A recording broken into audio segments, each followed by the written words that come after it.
Nous sommes au centre-ouest de la France et plus précisément à Poitiers, ville peuplée de près de 92 000 habitants dont un de spécial, selon certains dires. C'est dans cette ville ô combien riche en histoire que fut confirmée à Jeanne d'Arc sa mission en 1429. Poitiers, qui est aussi appelée la ville aux 100 cloches, a aussi connu le passage remarqué d'un certain François Rabelais, médecin et écrivain humaniste français de la Renaissance en son temps, et aujourd'hui accueille Kassam Foubou, poitevin d'adoption depuis quelques années et gabonais d'origine. Kassa est artiste peintre.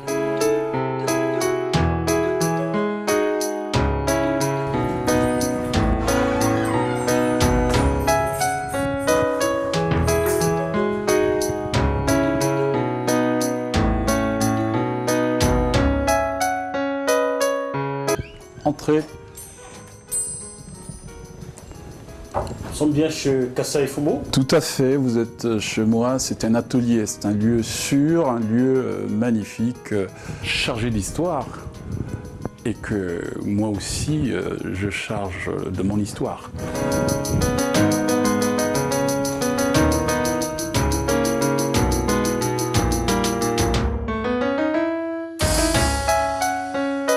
C'est un appartement atelier, un appartement qui me permet de travailler, de réfléchir, d'être dans la réflexion, de recevoir aussi des amis. Justement, j'ai Marie-France qui est là, Marie-France Elaboula, c'est une amie que je connais, ça fait maintenant 6 ans à peu près.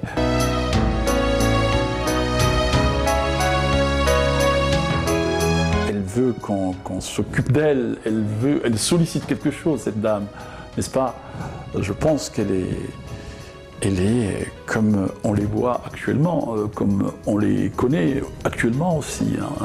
Après des études supérieures à Dakar au Sénégal, où il fait la rencontre de Jacques Césaire, le fils du chantre de la négritude, qui lui révèle son talent de journaliste, le natif de Moabi dans la province de la Nyanga au Gabon intègre l'école supérieure de journalisme de Paris et à sa sortie, travaille comme tel pendant quelques temps, mais une autre rencontre le fera changer de bord.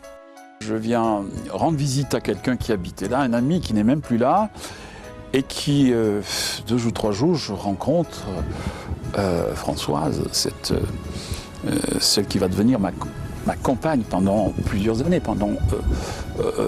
oui, jusqu'à la fin de sa vie, parce que après elle va tomber malade, elle attrape un cancer, elle décède, donc après je suis resté, donc je continue pour, non seulement pour lui rendre hommage, mais pour tenir la parole, parce que c'est elle qui m'a révélé, qui m'a dit tiens, c'est ça ton chemin.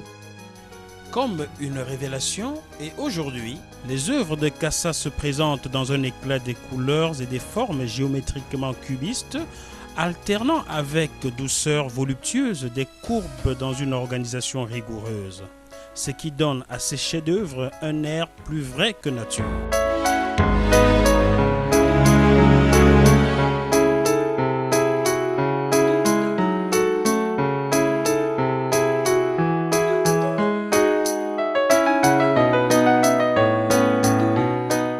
Les superlatifs, l'observateur lambda pourrait en produire des tonnes sans jamais épouser l'émotion de ceux qui, par la force des pinceaux de Kassa, sont devenus non seulement ses plus fidèles appréciateurs et clients, mais aussi ses amis. Et je trouve que là, elle est dans un décor moderne, parce qu'on dirait un immeuble, une tour, mais ça peut figurer en même temps un des piliers du fauteuil. Oui, alors moi j'y voyais plutôt une lampe. Oui, mais justement. Il faudra supprimer. Oui, ça peut être la logique de la tour. Oui, c'est ce que j'avais ça en tête. Oui. Donc en fait, c'est la femme actuelle. Aussi, hein, parce qu'on parle de lampe, le phare.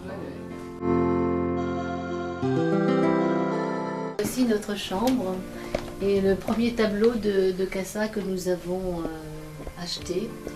Et j'avoue que ça a été un grand moment, parce que depuis des dizaines d'années, on cherchait un tableau qui pourrait être au-dessus de notre lit. Et quand Cassa a exposé à la serrurerie en 2000. C'est les dernières en septembre 2009. Voilà. Donc ce tableau nous a particulièrement émus. Voici ce tableau de Cassa qui est vraiment qui reflète bien le cubisme. Donc deux visages de femmes face à face.